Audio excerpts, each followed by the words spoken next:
could basically say you're a bit of an arsehole. Me? Yeah. Right. You've had that, you know. Do you know the funny thing is? Do you think you are an arsehole? No. Well...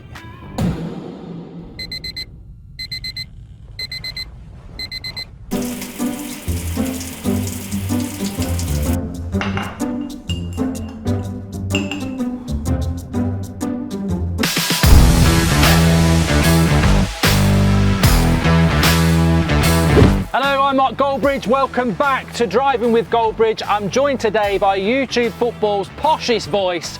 It's Laurence McKenna. I'm joined by Laurence McKenna. We're going for a drive. I love going for a drive, but I also love going for a drive with you. You've not experienced driving until you've driven with Goldbridge. Honestly, this is going to be good, isn't it? Get the wit in the car. I'm just going to sit on the front. I'll drive without you. Defeats the purpose of the whole thing. This is so clean. This is unbelievably clean. £5 from the daughter. Try these on. Is this actually your car? Okay. Life, oh life, oh life, oh life. How is life treating you, Laurence McKenna, to start off with? Yeah, not bad. You know what? I was having this conversation weirdly with Brian the other day, and I've just been to Kosovo with my wife. Been to Kosovo for the first time. That's amazing, because obviously we've got a son who's half Kosovan. And yeah, like there's a journey of discovery there that I think we're on. I just really want to travel more. Yeah. You're travelling now? Yeah, but genuinely, this is the best I've been driven in quite a while. You're a really smooth driver, do you know that? Yeah. You're not the first to say that. You know, the strange thing for you is I think I'm a terrible interview because I don't like talking about myself. I'm not very good at talking about myself. I'll solve that. Yeah, I'm sure you will. But I do quite like the fact that with you, I know I will get things bounced back. I hope so. Because you have bounced back. No. Brilliant, love that. That's very good what you've done there. There's nothing to bounce. Because you were never there in the first place. Bounce. Yeah. I like that. Where were you bouncing back to? Which leads lovely into what I was going to start off with genuinely anyway. Right. Batman and Robin, Batman. Yeah. Del Boy and Rodney, Del Boy. Yeah. Marnie and Salah, Salah. Yeah. True Geordie and Loz, True Geordie. Right. What do you say to those people? Because I hear it quite a lot, and I know the real deal, but I want your thoughts on this. Yeah. Is it even something that bothers you that you are seen as the insignificant other, I suppose? Do you think you are the Robin to True Geordie's Batman? Yeah, right, okay. But do you think, I think Rodney is almost just as important as Del Boy. That's the only time where I go, you know what, yeah, I agree. As a big Only Fools and Horses fan, I think that Rodney would not hold the show. No, he wouldn't hold the show. You're right, that's true. Do you think that you are a bit of a plonker then? Do you think that you... No, but you have to play the straight man sometimes. Because there's a lot more that goes into this than... Are we not more... Sorry to cut you off. No, do it. Is it not more Morecambe and Wise? And people have their favourite. But it's a strange position that you have to play in my role with Brian, because sometimes I need a straight man and he'll be the straight man. And sometimes he'll be the straight man and I'll be the whatever the other position opposite straight man is in comedy. Stephen Tries isn't here, he's much more educated in that. But like, there's a dynamic which is always getting switched and shifted, because ultimately I trust Brian comedically and sort of personally to know where it's going to go, and that's why maybe there's an audience that comes with that, because there's a dynamic we're always switching and we're understanding where we're going with that. So when people say Batman and Robin, I understand it. I just don't think it's an apt analogy. Maybe a lot of other people do. They're like, well, I don't come and watch for you, so you're Robin to me. But it's like, well, okay, sorry. Do I have to fit in with your reality of what a sidekick is and these kind of things? If we're talking about that dynamic, but then the other side goes, it's like, okay, do Snoop Dogg and Dre then? Which is which there? Am I Dr. Dre, which is I'm not, or am I Snoop? No, Brian is both Snoop and Dre in all those scenarios. He's the big face of it. Yeah. But at some point, both of them step back and go, it's the other guy's time to shine. And what I kind of take a great personal, I guess, like a personal pleasure in, is the fact that that's almost exactly how we wanted it set up. So when we started the podcast, Brian said, let's call it the True Geordie and Laurence Show. And I was like, never going to market it like that. It's never going to work. We just call it the True Geordie Podcast. And there's loads of people who like have this zing of like, well, your name's not on the show. And I'm like, by choice, the kickoff. It's on the bank account. Right, yeah, sure. Well, yeah, thanks for the marriage. So and then you've got the kickoff, which is seen as sort of Brian's asset and I'm the side piece on that. That's also kind of by design as well. Like, we've put Brian's face front and center because we understand marketing, we understand that element of it, and I've never wanted it to be like, you know, Laurence is tagging along with Brian here, or like, you know, by the way, Laurence deserves his credit. Everyone needs a lead person. Boyzone, Ronan Keating. Absolutely. Liam Gallagher, Oasis. Exactly, and it doesn't diminish. Liam and Noel. Right, or the George Harrison. I think that. God, imagine being George Harrison. I don't think you want to cut me up on this one, Laurence. Okay. I actually think, from what I know of how you two work, you're probably more Liam and Noel. Because Liam is the big centrepiece of Oasis, or was. You know, he's got the charisma, he's got the personality. Yeah. And then you've got Noel, who can sing a few songs, but actually wrote them all. Yeah, right. And I think that gives me goosebumps. Right. Have I solved it? Because I think that probably is a fairer representation. Because, you know, obviously you get your criticism, which we'll get into in a minute. But of course. When you've been on the kickoff, which I have, boo-hoo, I'm not anymore. But, you know, it's like, who knows? You get to see what goes on behind the scenes. And a lot of it, and I think even Brian would admit, is, yeah, he does go, get that camera right, get that camera right. But a lot of it is, you know, it's your production, it's your vision, it's your organisational skills that come more to the front off the camera, and then you're there on the camera as well. And I get that. And I sort of understand. McKenna. I get that. I get that dynamic, but it's also, I guess, you know, it's that adaptability that both Brian and I have shown within our own relationship personally, that then sometimes is translated on camera and sometimes has been shown on camera, where it's like, you know, Brian said, God, I'm so grateful to Laurence for doing this. That kind of goes both ways. And so when people say you're riding Brian's coattails, like, yeah, hello, like, do you understand how this dynamic works? Like, there's a big name in this, and then there's someone else who's bringing something else. Yeah. So when people, they think it's a dig, but it's like, no, you've nailed that there. But what is strange about it is that because you're outside the relationship, you've misunderstood the dynamic, or you've misunderstood those things. Yeah. And so really, you've spoken with an element of ignorance, which doesn't do the whole situation justice, if that makes sense. You sit there now, you know, we'll talk about some of the stuff that you've done, and, you know, kickoff's in a good place, as I said, and everything's in a good place, and your family's in a good place. We're very proud of it, yeah. You're just happy. Is that Laurence McKenna, or are you driven in a private way that's a bit different, like as we delve into you? So I would say my drive, or my motivating factors are probably different to someone like you or Brian. I put you in a category where you two are aspiring to be at the top of YouTube and what you've chosen to do. That was never like my career aspiration at the start. YouTube didn't exist at that time for a start, but like I still have aspirations around not my platform, but the content that I want to make on that platform. Yeah. You know what? I also don't think, I can't really speak for Brian because I think he's got such a complex idea of himself and where he wants to go. But like, I think the reason we get on quite well in this space, and the reason we fuse together quite nicely, is because we don't both think the top is to have the most numbers. And I think you that probably could be quite agree with self-destructive, couldn't it, as well? Because if you had the same, you'll never fulfill it. If you had the same outcome. That could be quite a destructive thing in your relationship. Right, and I suppose you again, like, it comes back to that self-reflective element that I think we're both trying to work on together, and sort of speaking to each other to be self-reflective, speaking with each other as honestly as possible to bring the best out of the other person. Yeah, that's like an ongoing practice, I think, rather than, oh, we've done all the talking we need to, let's just get on with it. It's like an ongoing thing which you sort of knit into your daily life, which isn't also just between me and Brian. It's Gio, the backbone of the team, who edits every video and is like an underestimated genius in terms of what he does with Brian's stuff and what I film and all that sort of stuff. Like, he doesn't get the credit he deserves, even if we laud him on a daily basis. You can't give, and this is a great point, you can't give these people it. I mean, look, you get a lot of credit because you're in front of the camera. Of course. And obviously Brian gives you that, well, you know, not only is he there, but he'll say, and he does loads. You can't wheel Gio out every time and go, he's never going to be in front of the camera really, but he's a massive, massive part of it. Of course. And then there's people like Elliot, and there's other people in the team who've for so many years sacrificed so much time or gone above and beyond, and there's smart decisions we've made along the way which we didn't know were good in that moment necessarily, or as good as they turned out to be.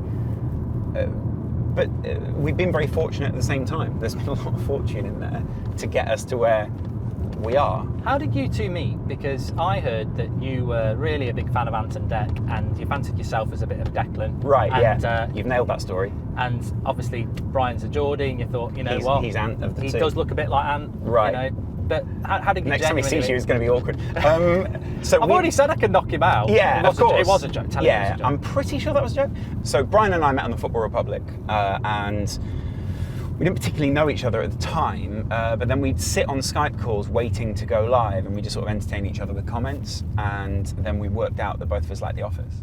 And from there, like, it was like an instant sort of friendship. And you're parking apparently on this side. Yeah, weird. And from there, like, you start to mix each other's humour, and you just start to sort of build up a mutual appreciation. Then Brian wanted to start a podcast, and obviously I've been doing podcasting for like about 5 years before that, and then radio and stuff before that. So it's sort of cooked up a very natural relationship. And then, you know, we obviously just became good, like, great, amazing friends off camera. So it was an interesting and easy dynamic for both of us that I think, like, kept us both mentally engaged, which is tricky to find in that space, because, you know, sometimes you'll meet people, you like them, but you won't be like kind of fully engaged the whole time, you know, or it's difficult to find that kind of long-term friendship. Yeah, it's a funny dynamic, but, you know, tends to be the way things work. You know, not everyone is Lennon McCartney, a couple of Scousers from the same area, like to play the guitar and write mediocre music. Harsh on the Beatles, I'd say, because I'm not a massive fan of the Beatles. Really? Yeah, just not. Wow. I think they're good, but they very rarely take me to the level that other musicians do. Wow. It's a bit like Michael Jackson. I think he writes good songs, but even before the Rumours, I just never was never into him. I think Rumours was actually Fleetwood Mac. Yeah. I like Fleetwood Mac. Yeah. Okay. Well, there you go then. There you go. Okay. And that I find really strange, because I think most people who like Fleetwood Mac probably like the Beatles. Yeah. I don't dislike the Beatles, but I just... What's your favourite Beatles album? Probably the best of the Beatles. Yeah, I'd say You that. set me up for that. In the last few weeks, we've had this whole LAURENCE MCKENNA. He's an arsehole sort of thing. But we did have it a couple of years ago, and to me, I think, like, the whole Clash of Creators thing, whatever, if you want to discuss that, that's fine. But I don't really know what there's left to discuss. By the time this goes out, I think it's not irrelevant, it's dealt with. But it does hit on something that I did revisit, which was the issue you had with Robbie. Right. And I was quite wanting to bring that up, not because of that dynamic, but the whole... It sort of goes back into what we were talking about before. I revisited it, and it was like, he's a little rat. You little rat. Yeah. He's a little rat. He was basically, he's an irrelevant... You'll know the words exactly than me, but basically he rides on through Geordie's coattails. Yeah. He's a bad interviewer. Right. Who's basically, he's a good producer. You're good He's at got some something. good camera. I think he's good at camera, I think, was one of the things. And also, kind of, it's tricky to bring it up now, because I don't want to hold Robbie to stuff that maybe he now knows not to be true, so or sort of throw that in his face. But at the time, it felt like an ill-judged set of comments, should we say, from Robbie. Vindictive, really. It did feel that way at the time, but again, I don't know what space it came from with Robbie. The strange thing is, Robbie and I had known each other for quite a while before that, and actually worked together. And kind of by proxy, we've worked together. We'd never sort of done the same thing, but we'd sat on trains for hours chatting, like we'd sat in meetings for hours. I've been, like, privately sort of giving him and the people who work with him some critiques of where I thought Arsenal Fan TV was going, and then it became AFTV. And those sort of weren't really welcome. And so I get that. And it doesn't mean I'm not allowed to critique, or I'm not allowed to say anything. But I thought the deflection of what Robbie did at that time didn't come across particularly well. And I think maybe he were reflecting that way as well. So Brian and I just replied. And we replied very honestly, obviously in our type and our kind of, here's a sarcastic reply, here's a load of things that we find very funny, but the essential kernel of what we're saying is true.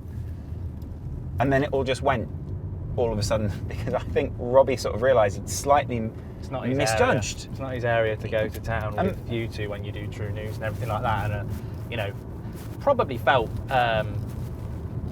your response sort of won.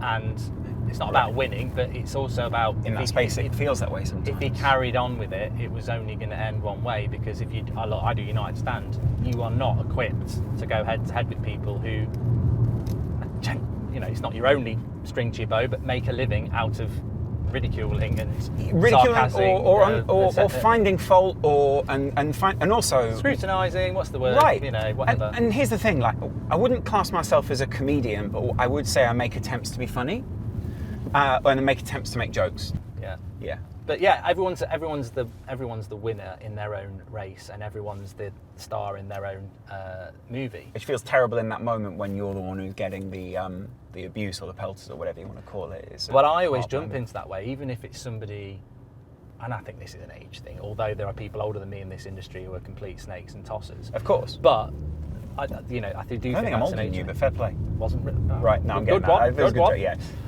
But yeah, it is probably an age thing that I just think, well, look, I always try and look at it from people's point of view and understand that they're always going to be that star in their own show. But there's nothing wrong with also, some people are just arseholes. You could sit here and go, well, people basically say you're a bit of an arsehole. Me? Yeah.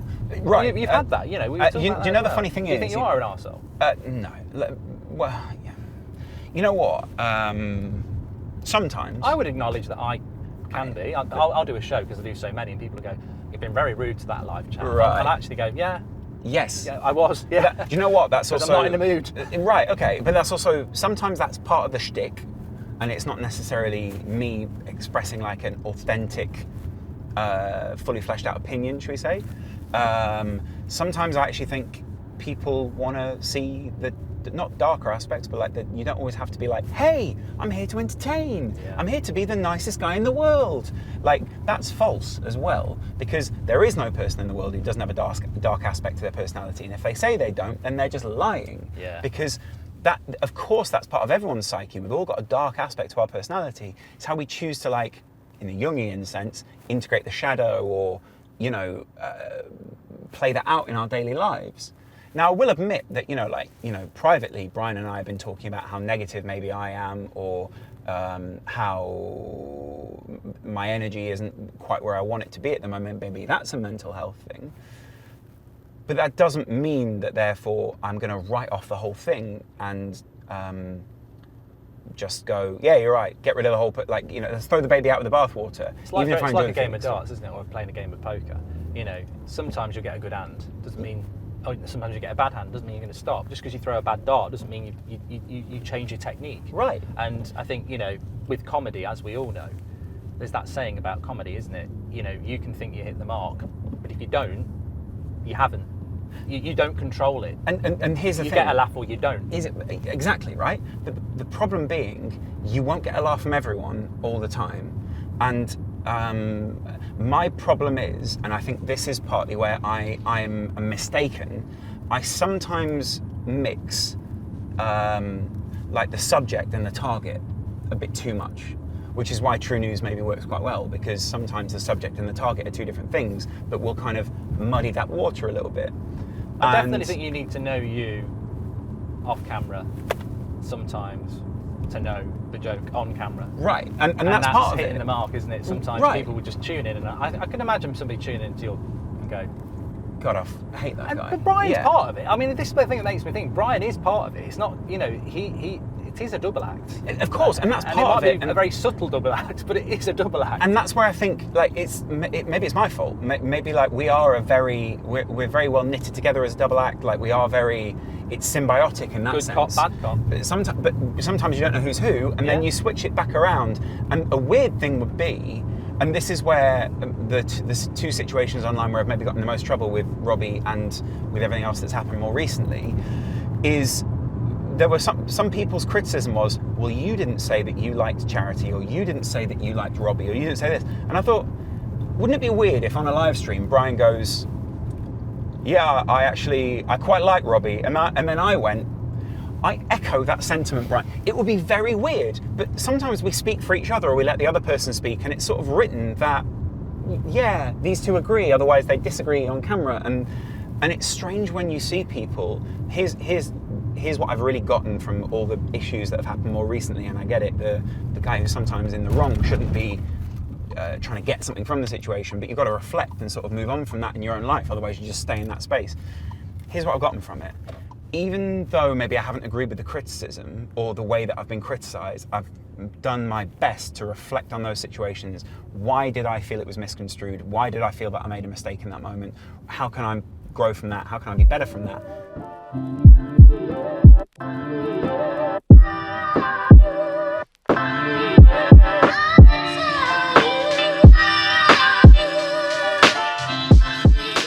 Welcome, Laurence. Thank you. Sorry, this is a lovely fireplace. This is fantastic. Why are there 3 wash and go bottles above?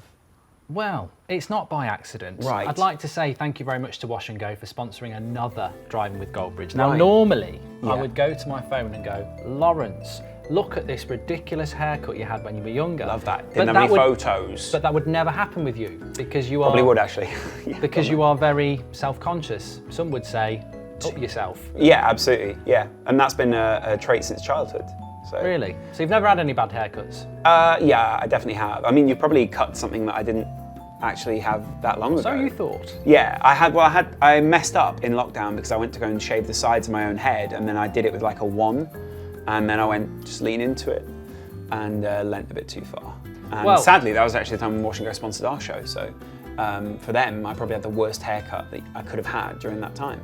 We can't find any haircuts, but what we are going to do is say that Laurence is so good on Instagram. Once you have used your Wash and Go, and you know, 2-in-1, the hair's all ready, blow dried. Yeah, I don't blow dry it. Yeah, but it's just natural. Yeah, on Instagram you want to go post tips. Because you're so good on Instagram. Instagram tips. Do you use filters? How do you get your videos looking how they are? How do you make yourself look so Wash and Go? That's ready? First of all, filters definitely help. I feel like Instagram does it automatically though. Yeah, you can do it. And there's like a worry, I think sometimes. I had a phone not long ago that the Instagram that was built in on it, it did this filter and then suddenly the filter popped off and I was like, gutted that I actually looked that way. I didn't look like the filter told me, because the filter sort of brings your cheeks in here. I haven't got these filters, I've just got sharpen, saturation, lighting. Okay, yeah. Well, in that case, if you're going to edit on Instagram, I'd say don't do that. Edit on another app and then put it into Instagram, right? Great piece of advice. Great tips. Yeah. It doesn't end there with Wash and Go. Really? No. Okay. They thought they were going to get me to wear this. In their brand colours? Yeah. The red version is hot. It's exactly. One. Yeah. It's the salsa of Wash and Go. Lovely stuff. But we're showing this off like Loz is signing for Wash and Go. There you go. I've signed for the Mark Goldbridge stand. But what we will do, and I'm sure people are going to be queuing up for this, we're both going to sign it. Right. We're both going to sign it and give it away. Sorry. Right. Give it away, and the proceeds will go to charity. Yeah. So, yeah. Or a charity. Do you want me to sign first? You might be a bit of a charity case wanting this. Yeah, that is me. Yeah. So what shall I put? Shall I put best wishes, Glenda? To Wash, but also Go. Something sincere like. To you, because we don't know who it's to yet. Yeah. Or should we put to eBay? I think, what do they call it, Scope or something now? Because it's going to end up in a charity shop, isn't it? Okay, yeah. To charity, right? I really am not good with a pen. Nearly spelled charity wrong then. Close. Not as posh as we thought. Or just confused, because this is a really weird situation. To charity, all the best. Could be a girl called Charity. There's one in Emmerdale. There could be a man called Charity, or there could be someone who's not sure what they are yet, and they want to be called Charity, you know? And if you're not sure what you are, more power to you, Charity. All the best. Best? B-E-S-T. One of your favourites. United reference there. Yes. Yeah. Just sign it. Like Is that your signature? Yeah, one of them. Yeah, I don't really have one. Really? I don't really do many signatures. I'll probably sign it in my real name. Dwayne Di Rosario. That's definitely you. Look at that. Look at that. One of it. Tell us who's done more for charity there. That's actually quite good. Is it? MG. Yeah. That's Mark Goldbridge. Slipped on my knee. Yeah. It does look good though. Thanks to Wash and Go. If you want to win that, it'll be on our socials. That's good.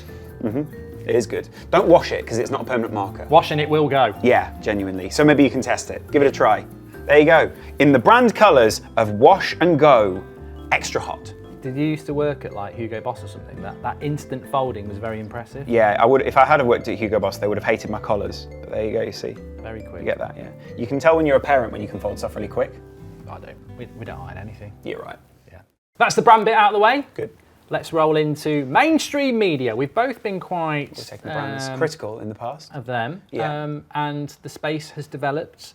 How do you sit on that at the moment? Because we were talking in the car about how, you know, some of your comments can be perceived as negative. I certainly think I can be. You know, I get called the negative stand or something like that, which I'm proud of. I love it. Someone really coined that, didn't they? Yeah. The negative stand. They nailed it. Yeah. So where do you sit on that now? Because we were talking off air about, you know, the whole, I think it was the Mika Richards thing, and you know, this would be dated now, but Paul Pogba, soonest, blah-de-da. Yeah. And where do you sit on this sort of mainstream media against what we do now? Because some people say, oh, they should come close together. Some people say they're poles apart. They kind of are coming a bit close together in a sense, aren't they? Because I think, you know, you see people like Gary Neville and Carragher doing those fan interaction things. Do you like them? If I'm honest, no. But the only reason the reason I don't like them is because it's very much still them and us. Them on the stage, people in the audience. There's still the differentiation of them and us. And I get it, these guys are ex-footballers, all this kind of thing. And it still works, it's quite a tidy little format, but I feel like that has come from the influence of the internet and, you know, giving people more of a voice at least. So, you know what I think it is, to cut in? I think it's demeaning, because I think it's like going and watching Jimmy Carr or something like that, and now we're going to interact, and then they say something, and then, oh, you're a heckler, and they make, there's no level playing field. And that's if they decide you've made a good point, well done. Yeah. Well, I agree Everyone with clap. I agree with clap. What's his name? Yeah. I agree with that one in the Arsenal top. But that's what I found weird about it. They went, Arsenal fan, where are you? I'm like, imagine if I just called Gary Neville Manchester United. Yeah. It would be very weird. But Gary is obviously also quite a big advocate for, you know, sort of including fans more. So well, it's not their fault, is it? They're just part of the products that's served up. And I want to take him on his word, or I want to at least try and see what his intention is. So I'm trying to take it for the best that I can. Having said that, I still feel that a lot of mainstream media is quite lazy, and a lot of it is quite sort of, it lacks a bit of insight. Maybe people say the same thing about the kickoff, or, you know, other things that maybe we've produced. Definitely say about the United Stand. But also there's punditry and then there's journalism as well. So there is a big difference. That's where I think that's where mainstream media want to take it, and they're starting to do it. It's starting to let's get this big fan, and let's get a fan, and let's put it together, and then we can have, because what they want is the market. They want the numbers. Exactly. That's where I think the key to the future is allowing collaboration and sort of widening our scope in the space. I've heard people say about you that why do you support Liverpool? Right. That's that question. Half my family are from Liverpool. Why don't you go to games? Most of them were covering. So because since I did go to a lot more games before we started doing the kickoff, but now Liverpool are box office, and that means that we have to cover the box office team, or the side that is in the ascendancy. And thankfully for us, in that time, Klopp's been at Liverpool, so Liverpool have had this great window, and that whole time I've had to watch Liverpool games on the kickoff. We've been to finals, and I've not managed to go because I've been on the kickoff. We were on the Premier League. Is that hard? Because I was asked this by it was very tempting. Recently, and the World Cup, obviously not the World Cup, the Euros. You know, United have been on Europa League finals, and people go, "Oh, you're not a fan if you don't go." And I totally get that. I do get that, but it is a personal choice. Yeah, it's self-gratification against your job. There's a sacrifice. Yeah, and people don't understand that because they're like, well, you're not sat in front of 25,000 people like you might be on the kickoff watching Liverpool in a Champions League final. Yeah. It's also about knowing, it's very difficult to know your situation. It's very difficult to know how you feel as like one of the main faces of Manchester United in the UK with so many people watching. It's very difficult to put yourself in that space in the same way it is for anyone who's in media or to take up anyone's perspective. But for anyone that come up from outside and sort of go, well, you don't go to the games, therefore you don't deserve an opinion. I find that weird because what you're then doing is alienating pretty much 80 or 90% of your own audience, if that's the case. So if you start saying, well, if you don't go to the games, you don't deserve an opinion, it's like, okay, I'm pretty sure that on that graph that you've got down there, it says like India, 20%, or like, Malaysia, 10%, or Australia, 30%. Those people don't go to the games. You're saying they don't deserve at least an opinion on the match. Yeah. I get it, there can be more of an authentic opinion because someone might have watched the whole game. But so far, definitely what I've seen in the space is that going to the game does not equate to having better football knowledge. No. So when I went to a Liverpool match, I remember people being like, who's this tourist? Like, where's this guy from?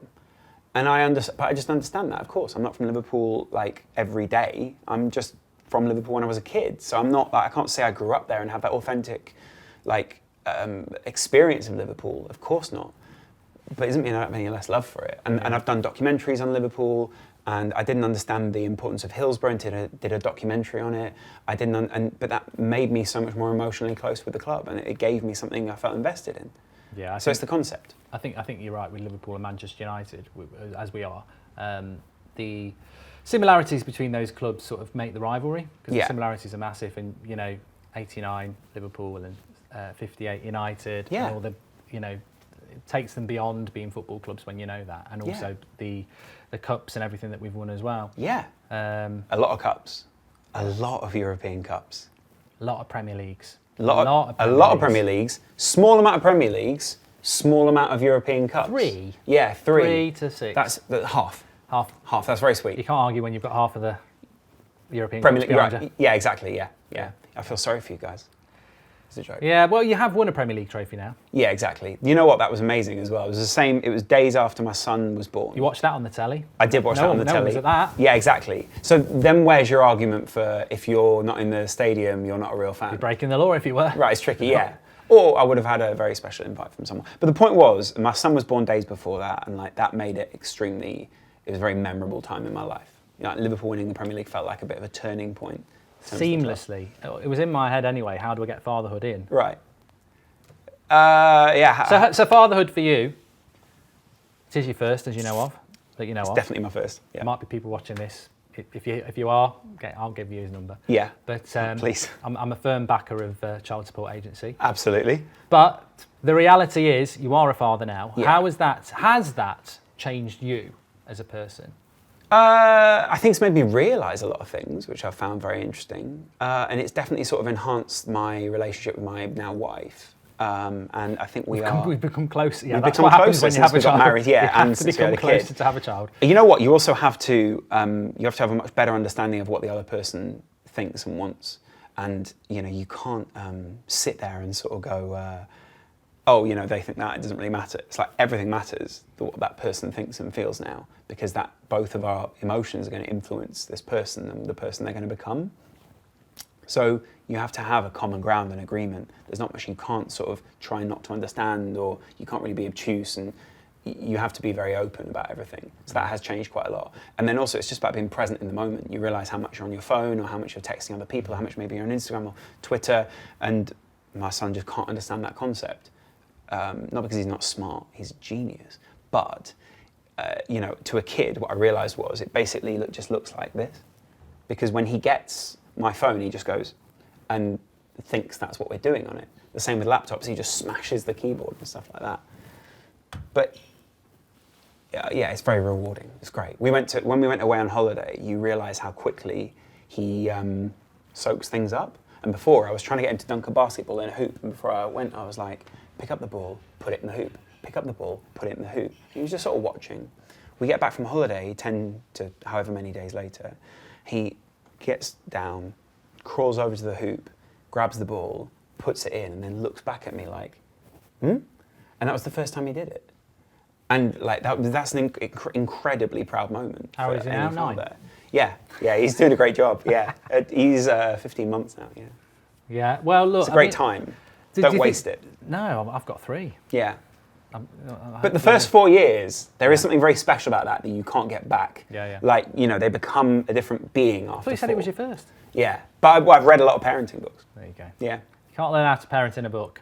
Apparently not, yeah, although he does love books, so any book he grabs, he basically just then starts to pretend to read like I do. and I do pretend to read.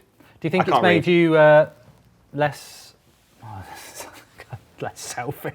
Like, Lawrence is a very selfish person, but no, I mean, apart from like what you've said there, do you think? No, it's not made me less selfish. Change your outlook on life or anything like that? Definitely changed my outlook on life, because I think naturally when you have a child, then you will, what's the phrase? Like you'll think of your mortality, the longevity of life, these kind of things, right? But to go along with that, you then get to a point where you sort of realise now is the time to act, and therefore you should be a good parent, you'll be in the moment, those kind of things. So it has made me realise that. Has it made me any less selfish? No, maybe not. If anything, maybe it's just made me more tired, which has made me more selfish sometimes. Yeah, because tiredness leads to anger, leads to hate. Sometimes. The dark side. Right, you've watched Star Wars, I get it. Yeah. The one thing I was going to ask you as well, and it's a nice lead on maybe from Fatherhood, what's your biggest regrets? Don't say that. It definitely isn't that. I don't have many regrets, but maybe not getting married sooner. Are you married now? Yeah. Oh. So there. How long have you been married? Months, not long. Because that is, it changed, for me, I always thought it was sort of a piece of paper that was going to get signed. But then on the day, you're like, oh wait, there's something quite meaningful. Yeah. You know, the nearest I can get to equating it to something else, you know, people go to South America for like ayahuasca ceremonies. I feel like marriage is a bit like that. It's like an awakening of sorts, because you're in front of a lot of people kind of expressing something that's very important, right? And I didn't really see the weight in that until you're there doing it. And it's the same with ayahuasca. It's like, okay, well, why can't you just have these revelations just sitting at home in your own living room? Well, because you need to be doing that specific thing in that specific place to kind of unlock that emotional element of yourself. So that's what the marriage has sort of done for us, we think.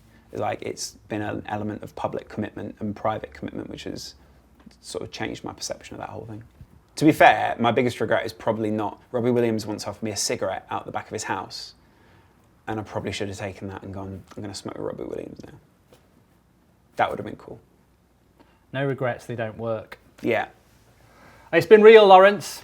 I've really enjoyed it. I hope I was better than some of your other guests. I don't know who else I've only had 3 so far. I'd definitely put you in the top 3. That's fantastic. I appreciate that. Yeah. I genuinely think your driving is probably better than your patter whilst driving. You're such a smooth driver. Yeah. Honestly, you could be a chauffeur. Yeah. Is that through years of tailing people in like drugs busts and things like that? No, is that drive differently to that. Okay. I'm like bloody Lewis Hamilton on Red Bull in them days. Really? Like ramming the gears. Really? When you're going around a corner, people go, the comments. Right. Go, he's got it totally wrong. That's not what you do. But Right. I was always taught that when you're going around a corner, get it into as low a gear as possible and just go around. There's always someone who knows better in the comments, isn't it? And they tend to be about I'm not saying first 12. gear, but the lowest gear it can handle to go the speed you want to go. Right. Yeah. I like how you've just given an actual piece of driving advice there. Yeah. Yeah. Driving with Goldbridge. Yeah. Yeah. Next week, clean your mirrors. Right. Or parking's. You were good at parking No, as well. terrible at parking. Your 3-point turn I thought was excellent. Yeah. Yeah. It's called about confidence with driving. It is actually, yeah, because if And you not- do it confidently, it looks confident, Yeah. right? Because even if you crash confidently, it still looks like you're aiming to do something else. The worst thing you do is go, oh no, and then you crash, and they go, you weren't confident enough. The worst thing is some people drink to get confident. Right. Don't drink to get confident to drive. Yeah, exactly. Don't drink to get confident. I'll do it for Christmas. Yeah, I'll be the face of it. exactly, yeah. Don't drink to get confident to drive. I believe that is the phrase. Don't drink to get confident and then drive a little bit. We could talk forever. It's been a real pleasure. Laurence McKenna. Thanks a lot. Do we shake hands or fist? I still like fisting. So, yeah. Me too. And on that bombshell, thanks everyone for watching. Driving with Goldbridge, supported by Wash and Go.